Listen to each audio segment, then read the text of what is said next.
গত রাতে আমাদের বেলডাঙ্গা থানার সাব ইন্সপেক্টর বাপি দত্ত ওর কাছে একটা ইনফরমেশনের উপর বেস করে যেটা বেলডাঙ্গা কালীতলা থেকে একজনকে অ্যারেস্ট করা হয়। তার কাছ থেকে দুটি ওয়ান শাটার এবং 4 রাউন্ড অ্যামুনিশন পাওয়া গেছে।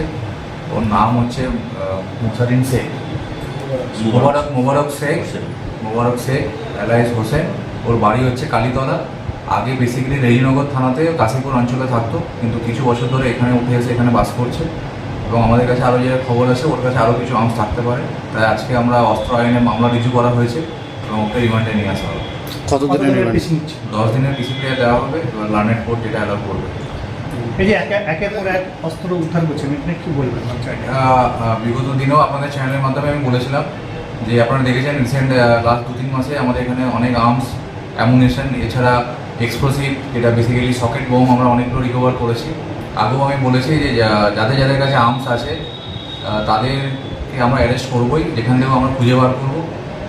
একটাই কথা বলবো, আর্মস বা সকেট বা বোম এসবের দিন চলে গেছে। কি কারণে এই আর্মস রেখেছিল, কি বলবেন উনি? এই বেসিক্যালি আগে যেটা আমরা বলবো যে আগেও আর্মসের নিয়ে ব্যবসা করতো এবং বিগত রেজিনগর থানাতে এর নামে মেবি কেস আছে। ওকে রিমান্ডে নিয়ে এসে আমরা ভেরিফাই করবো, যদি কোনো পুরোনো কেস থাকে সেই কেসে ওকে ট্যাগ করা হবে। এত অস্ত্র আসছে কোথা থেকে? এটা অ্যাকচুয়ালি অস্ত্র, এগুলো তো আপনারা নিজেরা অস্ত্রগুলো দেখেছেন, অস্ত্রগুলো এর কাছেই ছিল, পুরনো অস্ত্র আছে, এগুলো নতুন নয়। এগুলো বেলডাঙ্গাতে তো আর্মস বা বম এগুলো নতুন কিছু নয়, এর আগেও এখানে ছিল, কিন্তু এখন রিকভারি হচ্ছে।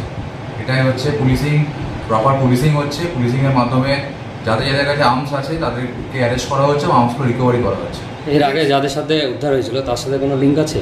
ওটা রিমান্ডে নিয়ে এসে আমরা দেখবো, ওর সাথে যারা অ্যাসোসিয়েট আছে তাদেরকেও অ্যারেস্ট করা হবে। এই যে 26-এ যে ভোট আছে তার আগে কি এরকম একটা কোনো হচ্ছে মনে হচ্ছে? না, ভোটের ব্যাপার না, এটা আমাদের বেসিক যে পুলিশিং যেটা হয়। আপনারা জানেন আমাদের মুর্শিদাবাদ ডিস্ট্রিক্ট পুলিশ আমাদের এসপি স্যার জয়েন করার পরে বিভিন্ন, শুধু আমাদের বেলডাঙ্গা থানা নয়, জেলার যে 23টা থানা আছে 23টা থানা জুড়ে প্রচুর আর্মস অ্যামুনিশন রিকভারি হয়েছে। আমাদেরও সেরকম ইনস্ট্রাকশন আছে। আমরাও আমাদের ডাউন দ্য লাইন যারা থানার ফোর্স অফিসার আছে প্রত্যেকেই আমরা অ্যাক্টিভ আছি। যেখানেই যা ক্রিমিনাল অ্যাক্টিভিটি হবে বা অ্যান্টি সোশ্যাল এলিমেন্ট থাকবে তাদেরকে আমরা অ্যারেস্ট করবো এবং যথাযোগ্য আইনত যা যা ব্যবস্থা নেয় সেগুলো নেওয়া হবে।